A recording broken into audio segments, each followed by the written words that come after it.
Good afternoon, everybody.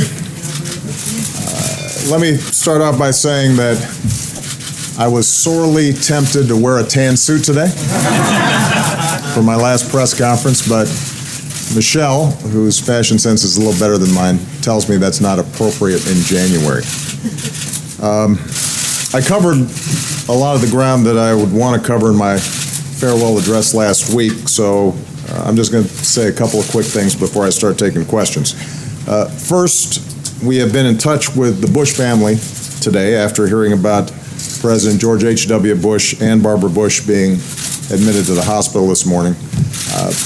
They have not only dedicated their lives to this country, they have been a constant source of friendship and support and good counsel for Michelle and me over the years. They are as fine a couple as we know. And so we want to send our prayers and our love to them. Really good people. Second thing I want to do is to thank all of you. Some of you have been covering me for a long time. There's folks like Christy and Lynn. Some of you, I've just gotten to know. We have traveled the world together. We've hit a few singles, a few doubles together. I've offered advice that I thought was pretty sound, like don't do stupid stuff. And even when you complained about my long answers, I just want you to know that the only reason they were long was because you asked six-part questions. But I have enjoyed working with all of you. That does not, of course, mean that I've enjoyed every story that you have filed, but that's the point of this relationship. You're not supposed to be sycophants. You're supposed to be skeptics. You're supposed to ask me tough questions. You're not supposed to be complimentary, but you're supposed to cast a critical eye on folks who hold enormous power and make sure that we are accountable to the people who sent us here. And you have done that. And you've done it, for the most part, in ways that I could appreciate for fairness, even if I didn't always agree with your conclusions. And having you in this building has made this place work better. It keeps us honest. It makes us work harder. You have made us think about how we are doing what we do and whether or not we're able to deliver on what's been requested by our constituents. And for example, every time you've asked, why haven't you cured Ebola yet, or why is there still that hole in the Gulf, it has given me the ability to go back to my team and say, will you get this solved before the next press conference? I've spent a lot of time on in my farewell address talking about the state of our democracy. It goes without saying that essential to that is a free press. That is part of how this place, this country, this grand experiment in self-government has to work. It doesn't work if we don't have a well-informed citizenry. And you are the conduit through which they receive the information about what's taking place in the halls of power. So America needs you and our democracy needs you. We need you to establish a baseline of facts and evidence that we can use as a starting point for the kind of reasoned and informed debates that ultimately lead to progress. And so my hope is that you will continue with the same tenacity that you showed us to do the hard work of getting to the bottom of stories and getting them right, and to push those of us in power to be the best version of ourselves, and to push this country to be the best version of itself. I have no doubt that you will do so. I'm looking forward to being an active consumer of your work rather than always the subject of it. I want to thank you all for your extraordinary service to our democracy, and with that, I will take some questions. And I will start with Jeff Mason, whose term apparently is not up. I thought, we'd be going out together, brother, but you got to hang around for a while. I'm staying put. Jeff Mason, Reuters. Thank you, sir. Are you concerned, Mr. President, that commuting Chelsea Manning's sentence will send a message that leaking classified material will not generate a tough sentence to groups like WikiLeaks? How do you reconcile that in light of WikiLeaks' connection to Russia's hacking in last year's election? And related to that, Julian Assange has now offered to come to the United States. Are you seeking that, and would he be charged or arrested if he came here? Well, first of all, let's be clear. Chelsea Manning has served a tough prison sentence. So the notion that the average person who was thinking about disclosing vital classified information would think that it goes unpunished, I don't think would get that impression from the sentence that Chelsea Manning has served. It has been my view that given she went to trial, that due process was carried out, that she took responsibility for her crime, that the sentence that she received was very disproportionate relative to what other leakers had received, and that she had served a significant amount of time, that it made sense to commute and not pardon her sentence. And I feel very comfortable that justice has been served and that a message has still been sent that when it comes to our national security, that wherever possible, we need folks who may have legitimate concerns about the actions of government or their superiors or the agencies in which they work, that they try to work through the established channels and avail themselves of the whistleblower protections that have been put in place. I recognize that there's some folks who think they're not enough, and I think all of us, when we're working in big institutions, may find ourselves at times at odds with policies that are set, but when it comes to national security, we're often dealing with people in the field whose lives may be put at risk, or the safety and security and the ability of our military or our intelligence teams or our embassies to function effectively. And that has to be kept in mind. So with respect to WikiLeaks, I don't see a contradiction. First of all, I haven't commented on WikiLeaks generally. The conclusions of the intelligence community with respect to the Russian hacking were not conclusive as to whether WikiLeaks was witting or not in being the conduit through which we heard about the DNC emails that were leaked. I don't pay a lot of attention to Mr. Assange's tweets, so that wasn't a consideration in this instance, and I refer you to the Justice Department for any criminal investigations, indictments, extradition issues that may come up with him. What I can say broadly is that in this new cyber age,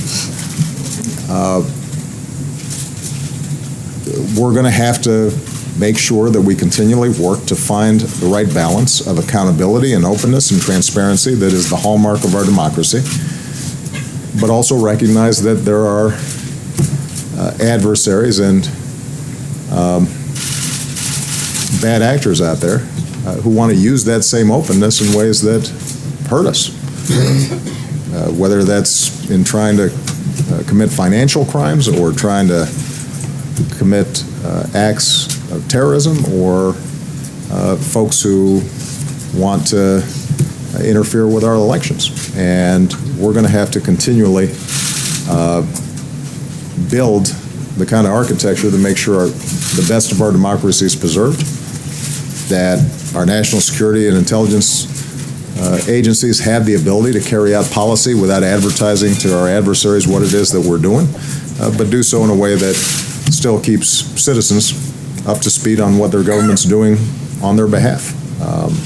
But with respect to Chelsea Manning, I looked at the particulars of this case the same way I have the other commutations and pardons that I've done, and I felt that in light of all the circumstances that commuting her sentence was entirely appropriate.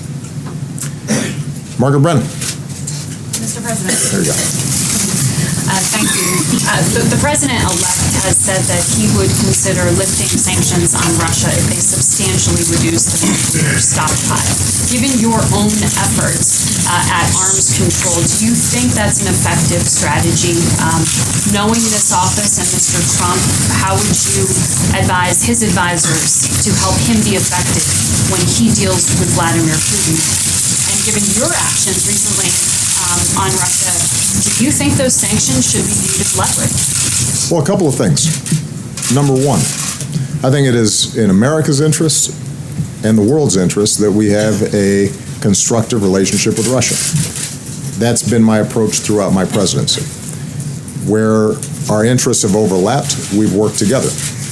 At the beginning of my term, I did what I could to encourage Russia to be a constructive member of the international community, and tried to work with the president and the government of Russia in helping them diversify their economy, improve their economy, use the incredible talents of the Russian people in more constructive ways. I think it's fair to say that after President Putin came back into the presidency, that an escalating anti-American rhetoric and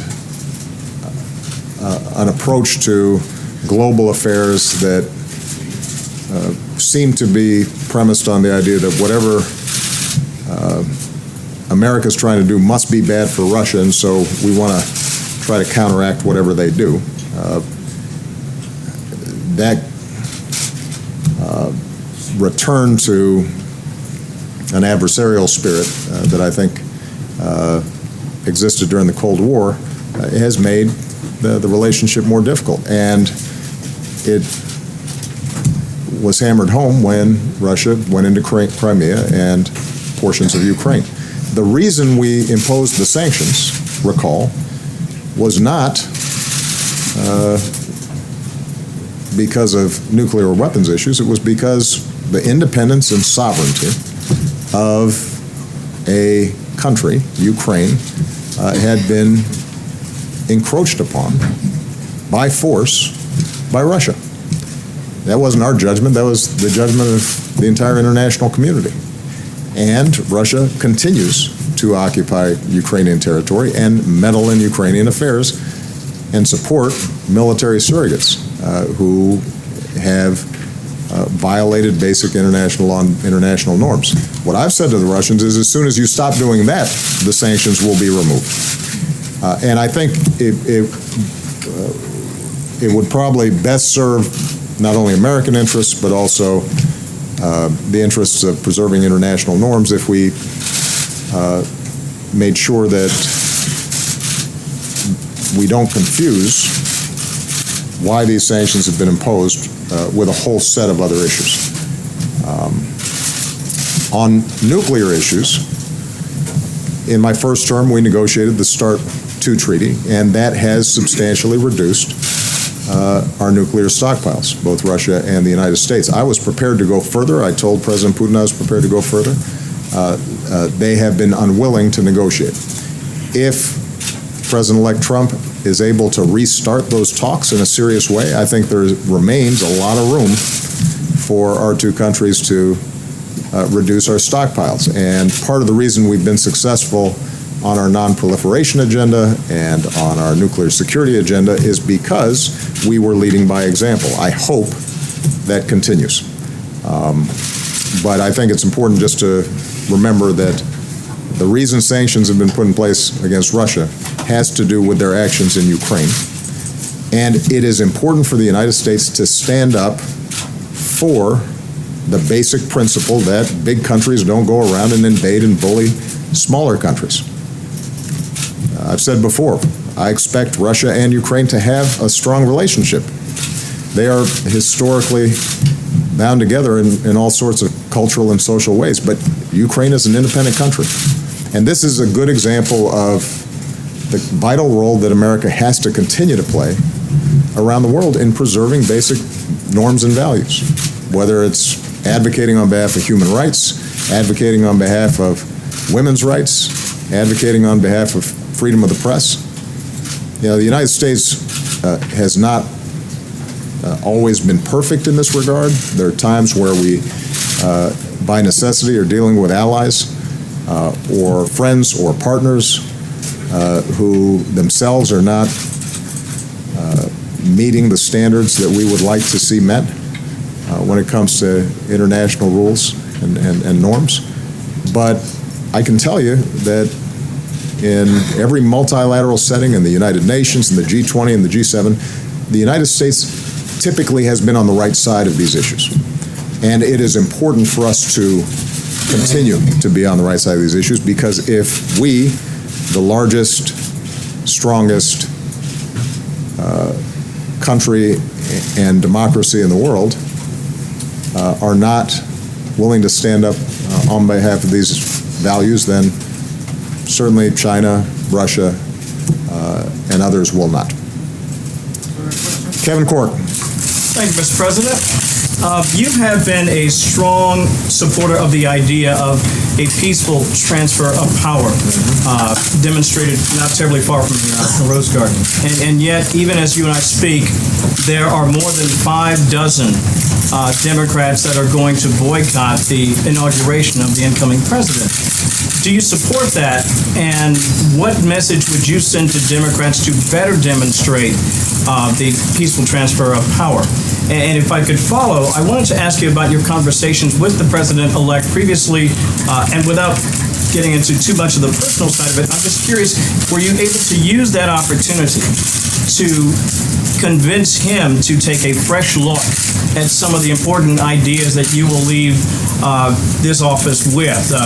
Maintaining some semblance of the Affordable Care Act, some idea of keeping dreamers here in the country without fear of deportation. Were you able to use personal stories to try to convince him, and how successful were you? Well, I won't go into details of my conversations with President-elect Trump. As I've said before, they are cordial. At times, they've been fairly lengthy, and they've been substantive. I can't tell you how convincing I've been. I think you'd have to ask him whether I've been convincing or not. I have offered my best advice, counsel, about certain issues, both foreign and domestic.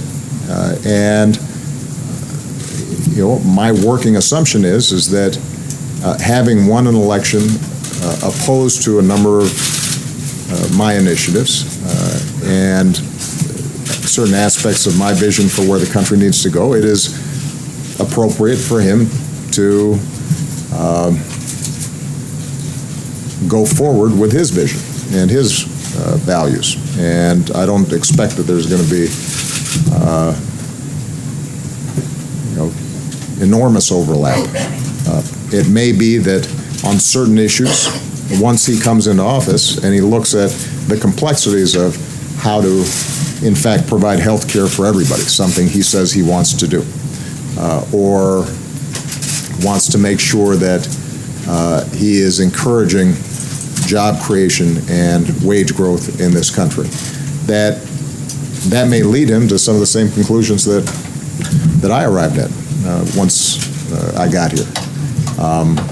But I don't think we'll know until he has an actual chance to get sworn in and sit behind that desk. And I think a lot of his views are going to be shaped by his advisors, the people around him, which is why it's important to pay attention to these confirmation hearings. I can tell you that, and this is something I have told him, that this is a job of such magnitude that you can't do it by yourself. You are enormously reliant on a team. Your cabinet, your senior White House staff, all the way to fairly junior folks in their 20s and 30s, but who are executing on significant responsibilities. And so how you put a team together to make sure that they're getting you the best information and they are teeing up the options from which you will ultimately make decisions, that's probably the most useful advice, the most constructive advice that I've been able to give him. That if you find yourself isolated because the process breaks down, or if you're only hearing from people who agree with you on everything, or if you haven't created a process that is fact-checking and probing and asking hard questions about policies or promises that you've made, that's when you start making mistakes. And as I indicated in some of my previous remarks, reality has a way of biting back if you're not paying attention to it. With respect to the inauguration, I'm not going to comment on those issues. All I know is I'm going to be there. So is Michelle. And I have been checking the weather, and I'm heartened by the fact that it won't be as cold as my first inauguration, because that was cold. Jen Rodriguez. Very good, Mr. President. Thank you very much. You have said that you would come back to fight for the Dreamers. You said that a couple of weeks ago. Are you fearful for the status of those Dreamers, the future of the young immigrants and all immigrants in this country with the new administration? And what did you mean when you said you would come back? Would you lobby Congress, maybe explore the political arena again? And if I may ask you a second question, why did you take action on dry food, wet food, a week ago? Well, let me be absolutely clear. I did not mean that I was going to be running for anything anytime soon. So, no, what I meant is that it's important for me to take some time to process this amazing experience that we've gone through, to make sure that my wife, with whom I will be celebrating a 25th anniversary this year, is willing to re-up and put up with me for a little bit longer. I want to do some writing. I want to be quiet a little bit and not hear myself talk so darn much. I want to spend precious time with my girls. So those are my priorities this year. But as I said before, I'm still a citizen. And I think it is important for Democrats or progressives who feel that they came out on the wrong side of this election to be able to distinguish between the normal back and forth ebb and flow of policy. Are we going to raise taxes? Are we going to lower taxes? Are we going to, expand this program or eliminate this program? How concerned are we about air pollution or climate change? Those are all normal parts of the debate. And as I've said before, in a democracy, sometimes you're going to win on those issues and sometimes you're going to lose. I'm confident about the rightness of my positions on a lot of these points, but we got a new president and a Congress that are going to make their same determinations, and there will be a back and forth in Congress around those issues, and you guys will report on all that.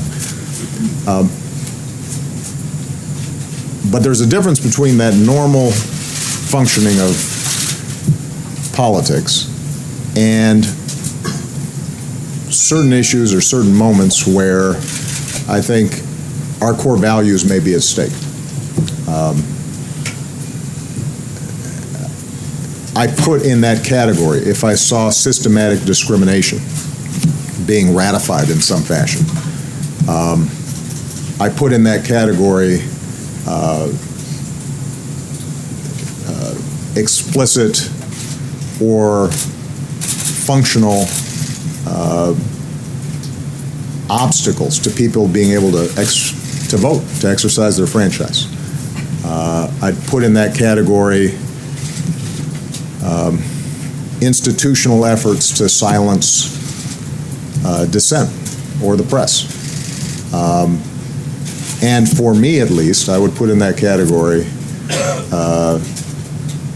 efforts to round up kids who have grown up here and for all practical purposes are American kids and send them someplace else.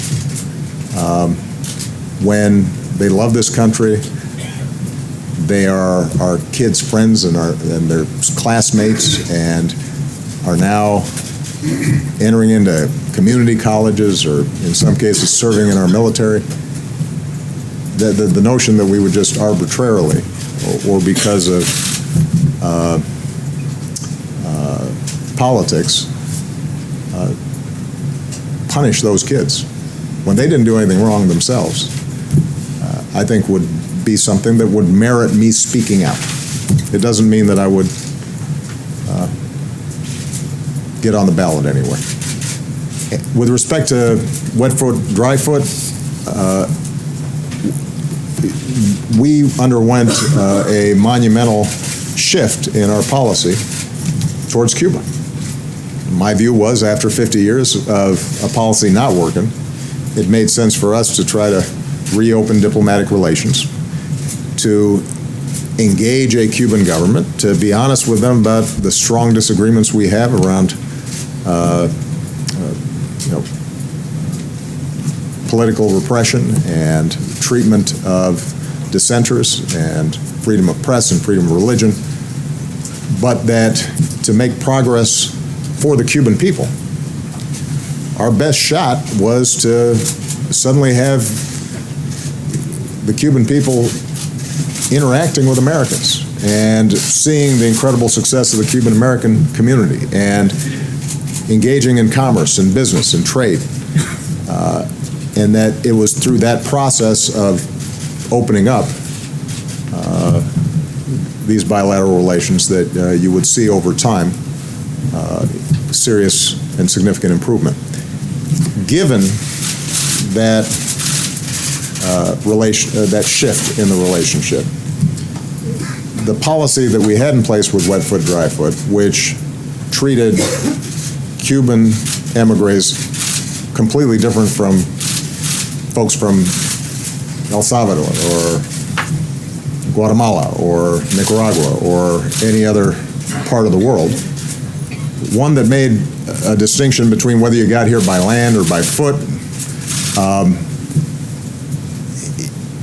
that was a carryover of a old way of thinking that didn't make sense in this day and age, particularly as we're opening up travel between the two countries. And so, we had very lengthy consultations with the Department of Homeland Security.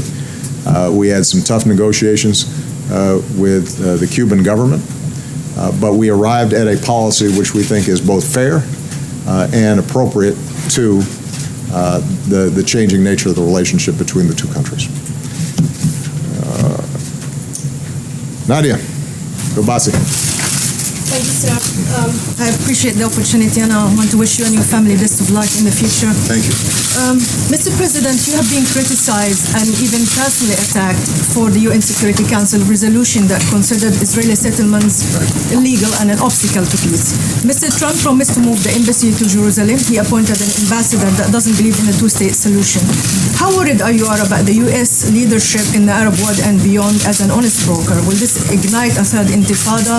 Will this even protect Israel? And in retrospect, do you think that you should have held Israel more accountable, like President Bush Sr. did with the loan guarantees? Thank you.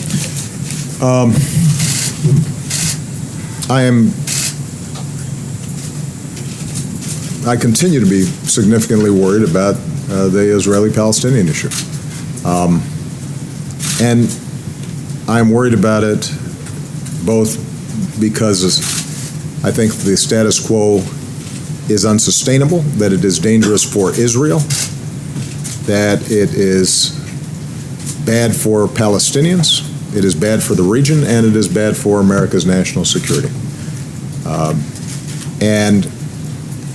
I came into this office wanting to do everything I could to encourage serious peace talks between Israelis and Palestinians.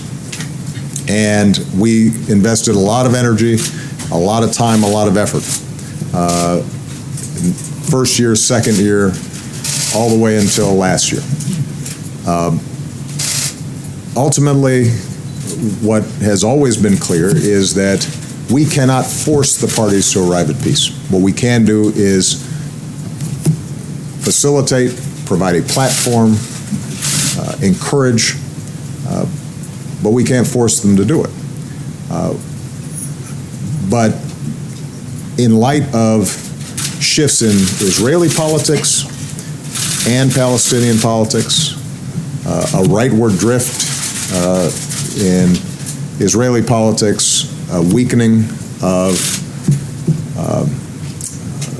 President Abbas's ability to move and take risks on behalf of peace in the Palestinian territories, in light of all the dangers that have emerged in the region and the understandable fears that Israelis may have about the chaos and rise of groups like ISIL and the deterioration of Syria. In light of all those things, what we at least wanted to do, understanding that the two parties wouldn't actually arrive at a final status agreement, is to preserve the possibility of a two-state solution, because we do not see an alternative to it. And I've said this directly to Prime Minister Netanyahu. I've said it inside of Israel. I've said it to Palestinians as well. I don't see how this issue gets resolved in a way that maintains Israel as both Jewish and a democracy. Because if you do not have two states, then in some form or fashion you are extending an occupation. Functionally, you end up having one state in which millions of people are disenfranchised and operate as second-class occupant or residents. You can't even call them citizens necessarily. And so the goal of the resolution was to simply say that the settlements, the growth of the settlements, are creating a reality on the ground that increasingly will make a two-state solution impossible. And we believed, consistent with the position that had been taken with previous U.S. administrations for decades now, that it was important for us to send a signal, a wake-up call, that this moment may be passing. And Israeli voters and Palestinians need to understand that this moment may be passing. And hopefully that then creates a debate inside both Israeli and Palestinian communities that won't result immediately in peace, but at least will lead to a more sober assessment of what the alternatives are. So the president-elect will have his own policy. The ambassador or the candidate for the ambassadorship obviously has very different views than I do. That is their prerogative. That's part of what happens after elections. And I think my views are clear. We'll see how their approach plays itself out. I don't want to project today what could end up happening, but obviously it's a volatile environment. What we've seen in the past is when sudden unilateral moves are made that speak to some of the core issues and sensitivities of either side, that can be explosive. And what we've tried to do in the transition is just to provide the context in which the president-elect may want to make some of these decisions. Well, that's part of what we've tried to indicate to the incoming team in our transition process is pay attention to this, because this is volatile stuff. People feel deeply and passionately about this, and as I've said, I think many times, the actions that we take have enormous consequences and ramifications. We're the biggest kid on the block, and I think it is right and appropriate for a new president to test old assumptions and re-examine the old ways of doing things. But if you're going to make big shifts in policy, just make sure you thought it through and understand that there are going to be consequences, and actions typically create reactions, and so you want to be intentional about it. You don't want to do things off the cuff when it comes to an issue this volatile. Chris Johnson. Chris Johnson. On LGBT rights. I'm sorry. Where's Chris? I'm right here in the back. I'm sorry. Didn't see it. On LGBT rights, we've seen a lot of achievements over the past 8 years, including signing hate crime protection legislation, Don't Ask, Don't Tell repeal, marriage equality nationwide, and ensuring transgender people feel visible and respected. How do you think LGBT rights will rank in terms of your accomplishments and your legacy? And how confident are you that progress will endure or continue under the president-elect? I could not be prouder of the transformation that's taken place in our society just in the last decade. And I've said before, I think we made some useful contributions to it, but the primary heroes in this stage of our growth as a democracy and a society are all the individual activists and sons and daughters and couples who courageously said, "This is who I am, and I'm proud of it." And that opened people's minds and opened their hearts. And eventually, laws caught up. But I don't think any of that would have happened without the activism, in some cases loud and noisy, but in some cases just quiet and very personal. And I think that what we did as an administration was to help the society to move in a better direction, but to do so in a way that didn't create an enormous backlash and was systematic and respectful of the fact that, in some cases these issues were controversial. I think that the way we handled, for example, Don't Ask, Don't Tell, being methodical about it, working with the Joint Chiefs, making sure that we showed this would not have an impact on the effectiveness of the greatest military on earth. And then to have Defense Secretary and Bob Gates and a Chairman Mike Mullen and the Joint Chiefs who were open to evidence and ultimately worked with me to do the right thing. I am proud of that. But again, none of that would have happened without this incredible transformation that was happening in society out there. When I gave Ellen the Presidential Medal of Freedom, I meant what I said. I think somebody that kind and likable projecting into living rooms around the country, that changed attitudes. And that wasn't easy to do for her. And that's just one small example of what was happening in countless communities all across the country. So I'm proud that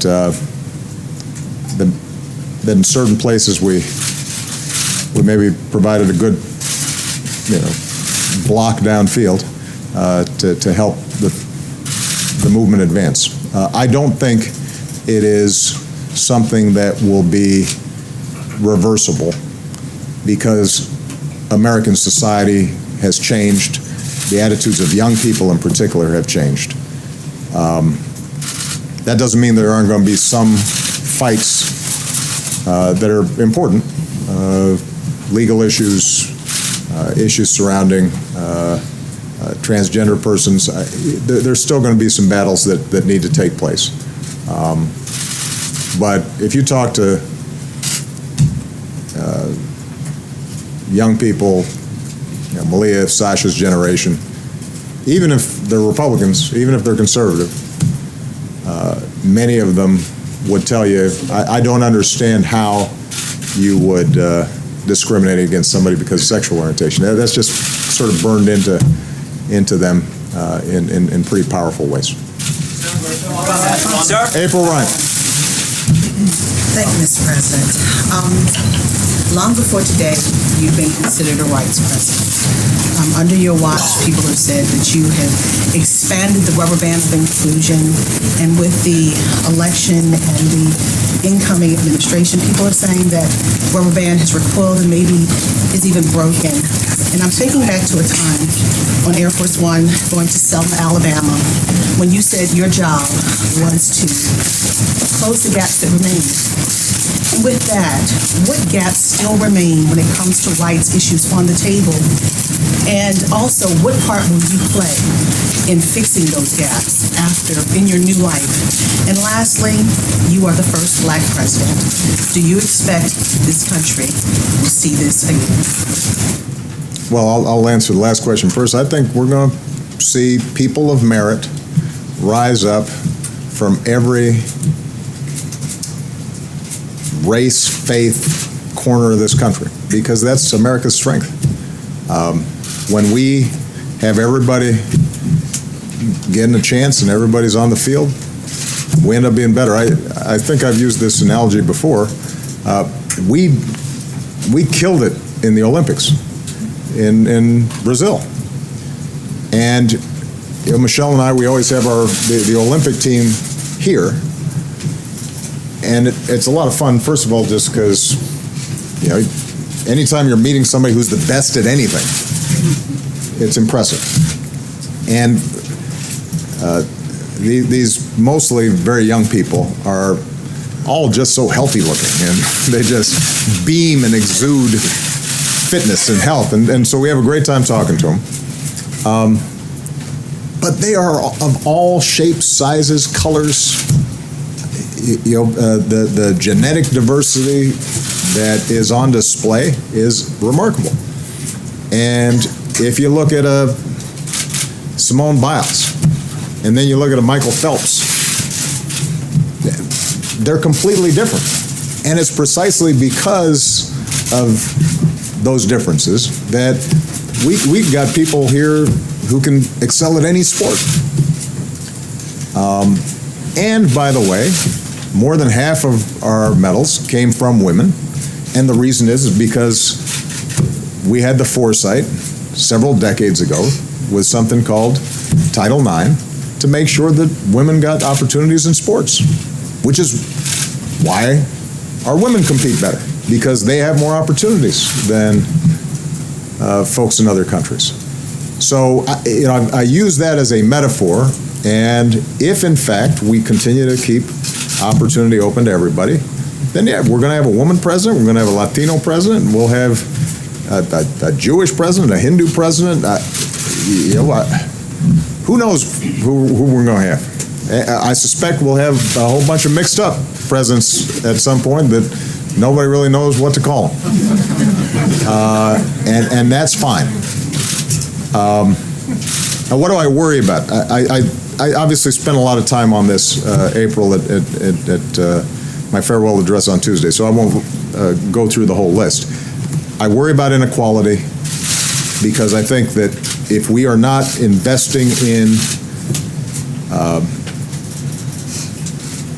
making sure everybody plays a role in this economy, the economy will not grow as fast, and I think it will also lead to further and further separation between us as Americans, and not just along racial lines. I mean, there are a whole bunch of folks who voted for the president-elect because they feel forgotten and disenfranchised. They feel as if they're being looked down on. They feel as if their kids aren't going to have the same opportunities as they did. And you don't want to have an America in which a very small sliver of people are doing really well, and everybody else is fighting for scraps, as I said last week. Because that's oftentimes when racial divisions get magnified, because people think, well, the only way I'm going to get ahead is if I make sure somebody else gets less, somebody who doesn't look like me or doesn't worship at the same place I do. That's not a good recipe for our democracy. I worry about, as I said in response to a previous question, making sure that the basic machinery of our democracy works better. We are the only country in the advanced world that makes it harder to vote rather than easier. And that dates back, there's an ugly history to that we should not be shy about talking about. Voting rights? Yes, I'm talking about voting rights. The reason that we are the only country among advanced democracies that makes it harder to vote is it traces directly back to Jim Crow and the legacy of slavery. And it became sort of acceptable to restrict the franchise. And that's not who we are. That shouldn't be who we are. That's not when America works best. So I hope that people pay a lot of attention to making sure that everybody has a chance to vote. Make it easier, not harder. This whole notion of election or voting fraud, this is something that is constantly been disproved. This is fake news. The notion that there are a whole bunch of people out there who are going out there and are not eligible to vote and want to vote. We have the opposite problem. We have a whole bunch of people who are eligible to vote who don't vote. And so the idea that we put in place a whole bunch of barriers to people voting doesn't make sense. And then, as I've said before, political gerrymandering that makes your vote matter less because politicians have decided you live in a district where everybody votes the same way you do, so that these aren't competitive races. And we get 90% Democratic districts, 90% Republican districts. That's bad for our democracy too. I worry about that. I think it is very important for us to make sure that our criminal justice system is fair and just, but I also think it's also very important to make sure that it is not politicized, that it maintains an integrity that is outside of partisan politics at every level. I think at some point we're going to have to spend, and this will require some action by the Supreme Court, we have to re-examine just the flood of endless money that goes into our politics, which I think is very unhealthy. So there are a whole bunch of things I worry about there. And as I said in my speech on Tuesday, we got more work to do on race. It is not, it is simply not true that things have gotten worse. They haven't. Things are getting better. And I have more confidence on racial issues in the next generation than I do in our generation or the previous generation. I think kids are smarter about it. They're more tolerant. They are more inclusive by instinct than we are. And hopefully my presidency maybe helped that along a little bit. But,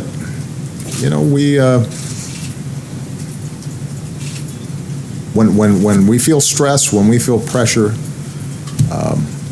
when we're just fed information that encourages some of our worst instincts, we tend to fall back into some of the old racial fears and racial divisions and racial stereotypes. And it's very hard for us to break out of those and to listen and to think about people as people. and imagine being in that person's shoes. And by the way, it's no longer a black and white issue alone. You got Hispanic folks, and you got Asian folks, and this is not just the same old battles. We got this stew that's bubbling up of people from everywhere, and we're going to have to make sure that we, in our own lives, in our own families, and workplaces, do a better job of treating everybody with basic respect and understanding that not everybody starts off in the same situation, and imagining what would it be like if you were born in an inner city and had no job prospects anywhere within a 20-mile radius. Or how does it feel being born in some rural county where there's no job opportunities in 20-mile radius? And seeing those two things as connected as opposed to separate. So, we got work to do. But overall, I think on this front, the trend lines ultimately, I think, will be good. Christy Parsons. Thank you. And Christy, you are going to get the last question. Christy is, I've been knowing her since Springfield, Illinois. When I was a state senator, she listened to what I had to say. So the least I can do is give her the last question as President of the United States. Go ahead. 217 number still works. So. Yeah, there you go. Go ahead. Well, thank you, Mr. President. It has been an honor. Thank you. And I have a personal question for you because I know how much you like this. The First Lady put the stakes of the 2016 election in very personal terms in a speech that resonated across the country. And she really spoke the concerns of a lot of women, LGBT folks, people of color, many others. And so I wonder now how you and the First Lady are talking to your daughters about the meaning of this election and how you interpret it for yourself and for them.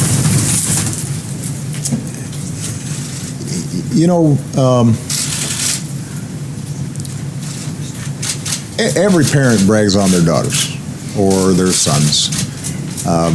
If your mom and dad don't brag on you, you got problems. But man, my daughters are something.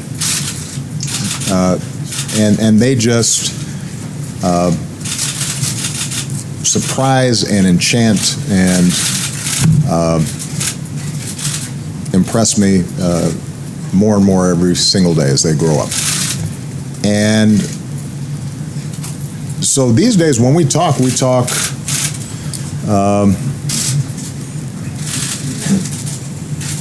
as parent to child, but also we learn from them. And I think it was really interesting to see how Malia and Sasha reacted. They were disappointed. They paid attention to what their mom said during the campaign and believed it because it's consistent with what we've tried to teach them in our household, and what I've tried to model as a father with their mom, and what we've asked them to expect from future boyfriends or spouses. But what we've also tried to teach them is resilience, and we've tried to teach them hope, and that the only thing that is the end of the world is the end of the world.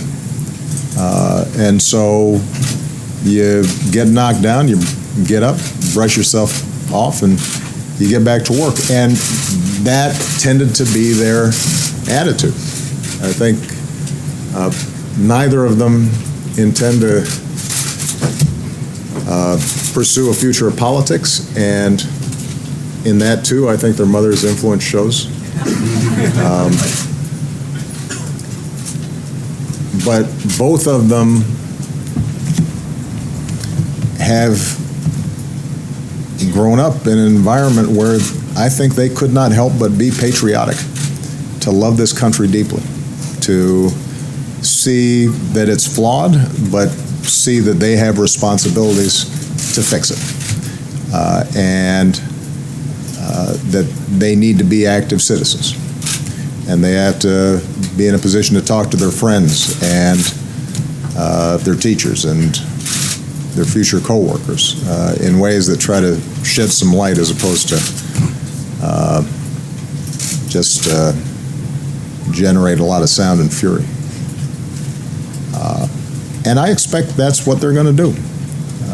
They do not, they don't mope. And what I really am proud of them, but what makes me proudest about them is that they also don't get cynical about it. They have not assumed because their side didn't win or because some of the values that they care about don't seem as if they were vindicated, that automatically America has somehow rejected them or rejected their values. Or I don't think they feel that way. I think they have,